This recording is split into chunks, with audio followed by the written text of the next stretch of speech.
Hello everyone, I'm Jensen. Today is Tuesday, May 18th, and I have all the stories you need to know to get in the loop tonight.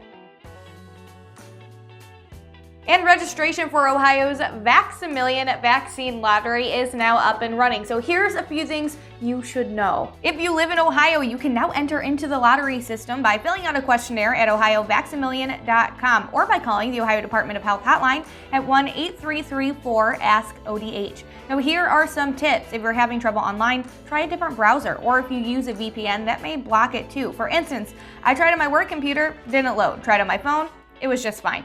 Filling out the form takes just a few minutes. There are only like 5 basic questions and you're golden. You only need to register once, even though there are 5 drawings, so don't worry about doing it every week.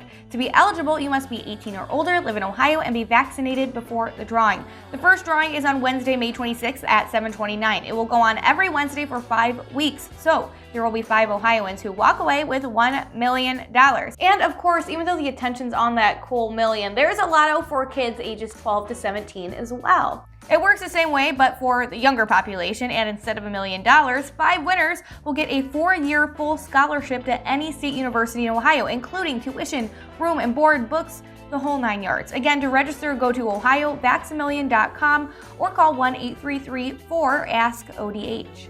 And as a reminder, in Ohio, if you're vaccinated, you no longer have to wear a mask in most settings, even indoors. But if you're unvaccinated, you're expected to wear one until at least June 2nd.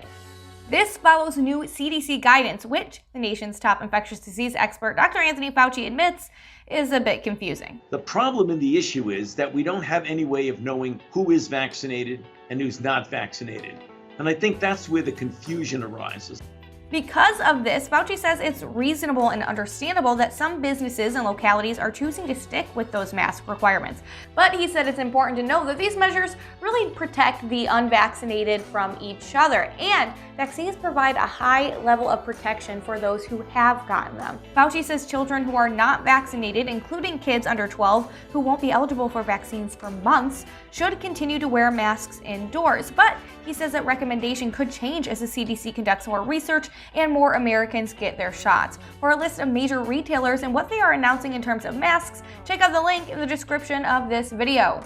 And the Cleveland Indians have already announced their game plan, saying that masks at games will be optional starting June 2nd. As a reminder, that's the day when all public health orders in Ohio will be lifted, at which point nobody, whether vaccinated or not, will be required to wear facial coverings. And on that same day, the team will be back to full capacity, allowing 35,041 fans at Progressive Field. Now, Progressive Field will continue to enforce a bag policy of only allowing clutches, medical bags, and diaper bags into the park, and all tickets will be mobile entry. Tickets for all remaining Indians home games will go on sale on Wednesday, May 26th at 10 a.m. online. And pretty much any day now, trillions of cicadas are expected to emerge in parts of southeast Michigan and other areas of Ohio. Labeled as Brood X, which sounds like a Bond villain, the periodical cicadas are set to appear now through the end of June after 17 years underground. Once they are finally up, they are expected to stick around for 5 to 6 weeks. Now, ahead of their big emergence, here are some bug facts thanks to BTSU professor Dr. Daniel Pavic. First, did you know female periodical cicadas lay eggs in tree branches by making a slit and inserting an egg? Most plants are not severely damaged by cicada activity, but young trees sometimes suffer branch damage. Cicadas actually serve as food for birds and other animals that feed on insects, but dogs and cats can sometimes get sick from eating them, so watch out. For humans, cicadas are pretty much harmless, but since they pop up in large numbers, they can really be a nuisance for outdoor gatherings as they're extremely loud when they crash parties. I don't know, I feel like they're kind of cool, but I'm sure once they pop out of the ground and start screaming all day, I'll change my mind. Now, I do want to pivot to something just a little bit more serious here, because there are some guideline changes when it comes to taking charge and being proactive about our health. Americans should now start getting screened for colon cancer earlier at age 45 instead of waiting until they're 50. The U.S. Preventative Services Task Force said it's time for the change because colorectal cancer is appearing in young adults more often. Colorectal cancer is one of the nation's leading cancer killers, claiming about 50,000 lives a year. Overall, cases and deaths have inched down in recent years, thanks in part to screening screening tests that can spot tumors early or even prevent them by removing precancerous growths.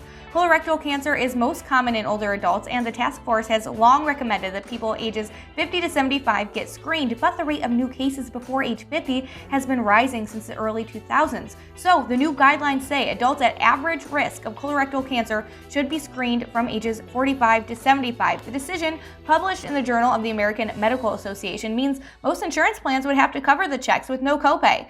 The change brings the task force in line with the American Cancer Society, which lowered its recommended screening age to 45 back in 2018. And before I go, Northwest Ohio pals, I want to tell you about this special lady who took matters into her own hands when she saw one of her favorite lunch spots was struggling. Meet Bonnie. She's been a longtime regular at the Culvers in Findlay, and when the dining room closed, she didn't gripe. Instead, the 81-year-old joined the line cooks. The Culver's restaurant has been drive-through only since last month, and to help beef up staffing, owner Danielle Doxey held walk-in interviews and noticed a familiar face, which of course was Bonnie. Her days of retirement now over, Bonnie now works 6 days a week for 3 to 4 hour shifts, taking drive-through orders of butter burgers and cheese curds out to cars. But that is all I have for you today. If you like this video, hit that like button and of course subscribe to our YouTube channel. I'm Jensen, and now you're in the loop.